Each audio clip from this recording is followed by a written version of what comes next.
अगर कुछ जमीन की बात करते हैं कि ये जमीन जो है 1962 में चाइना ने कब्जा किया था, वो अभी कभी आपको बताते नहीं।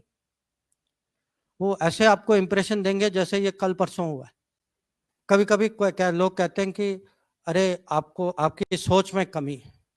मेरे सोच में कभी कमी हो सकती, पर अगर मेरे सोच में कमी है तो मुझे पता है कि कहाँ जाना है। मैं अपने मिलिट्री लीडरशिप, फौज या इंटेलिजेंस से बात करूंगा। मैं चीनी एम्बेसडर को बुला के मैं अपनी खबर के लिए मैं नहीं पूछूं। भारत के विदेश मंत्री डॉक्टर एस मैं जयशंकर कोई मानता हूं बयान दे और वो वायरल ना हो, ऐसा हो नहीं सकता है। विदेश मंत्री जयशंकर ने शनिवार को पुणे में अपनी किताब द इंडिया वे के मराठी अनुवाद भारत मार्ग के विमोचन के मौके पर सवाल जवाब सत्र के दौरान कुछ ऐसी बातें कही जो सुर्खियां बन गईं। दरअसल उनसे भारत चीन सीमा विवाद को लेकर राजनीतिक दलों के नेताओं के भारत सरकार पर विश्वास की कमी और भारत की जमीन पर चीनी कब्जे के दावों पर सवाल पूछा गया था, जिसके जवाब में विदेश मंत्री एस जयशंकर ने कांग्रेस या किसी अन्य सियासी दल का नाम नहीं लिया, बल्कि कहा वे आपको बताते नहीं हैं। वे ऐसे दिखाते हैं जैसे भारत की जमीन का कब्जा कल परसों हुआ हो। इस जमीन पर चीन ने 1962 में कब्जा किया था। जयशंकर ने कांग्रेस लीडर राहुल गांधी और चीनी राजदूत के कथित संपर्क को लेकर भी निशाना साधा।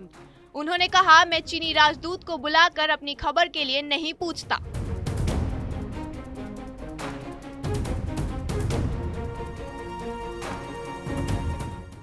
आप भी सुनिए विदेश मंत्री ने क्या कहा। सर, आपने अपने भाषण में आत्मनिर्भर और आत्मविश्वास, ये दो शब्दों का ये किया। अभी आपने नेशनलिस्ट के बारे में बोला। थोड़ा मेरा प्रश्न आपको राजनीतिक लगेगा, लेकिन हर भारतीय के मन में ये एक अस्वस्थता है कि कुछ लोगों में, कुछ पार्टियों के नेताओं में चीन के बारे में जब हम बात करते हैं तो वो जब उस पर रिएक्ट होते तो उनके मन में भारत के बारे में आत्मविश्वास क्यों नहीं लगता है? क्योंकि बार बार वो चीन के बारे में कुछ बताते हैं और एक परसेप्शन देश में तैयार करते हैं। आप कई बार बताते हैं, आप उसका जवाब भी देते हैं, लेकिन ये क्या उनकी केवल एक राजनीतिक सोच है या अपनी कोई निजी मजबूरी है? ये समझ में नहीं आ रहा है। देखिए, साफ कहूं तो विपक्ष में कभी कभी ऐसे लोग होते हैं, कभी उनके विचार भी ऐसे हैं कि मैं भी खुद कभी मुझे समझने में बहुत तकलीफ होती।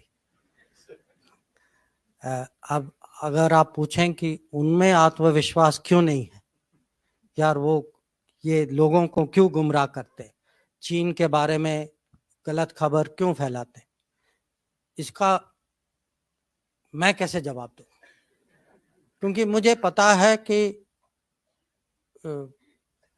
मैं साफ कहूं तो वो भी राजनीति कर कि वो कभी कभी जानबूझ के ऐसी खबर फैलाते हैं। उनको पता है कि वो सच नहीं। उनको पता है कि अगर कुछ जमीन की बात करते हैं कि ये जमीन जो है 1962 में चाइना ने कब्जा किया था, वो अभी कभी आपको बताते नहीं। वो ऐसे आपको इंप्रेशन देंगे जैसे ये कल परसों हुआ है।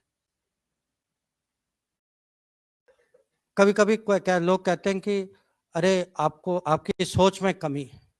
मेरे सोच में कभी कमी हो सकती, पर अगर मेरे सोच में कमी है तो मुझे पता है कि कहाँ जाना है। मैं अपने मिलिट्री लीडरशिप, फौज या इंटेलिजेंस से बात करूंगा।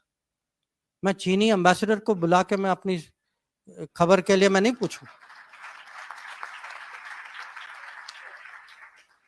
तो मैं मानता हूं कि आप कहते हैं इसका कमी है, आत्मविश्वास की कमी। हो सकता है कमी कुछ और भी हो।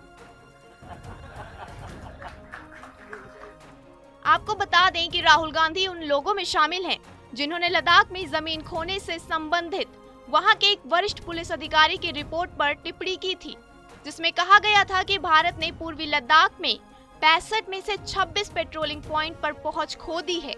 वहीं मई 2022 में राहुल एक चीनी महिला के साथ नेपाल के एक पब का वीडियो वायरल हुआ था, जिसमें दावा किया गया था कि ये महिला नेपाल में चीन की राजदूत हो यांग की है।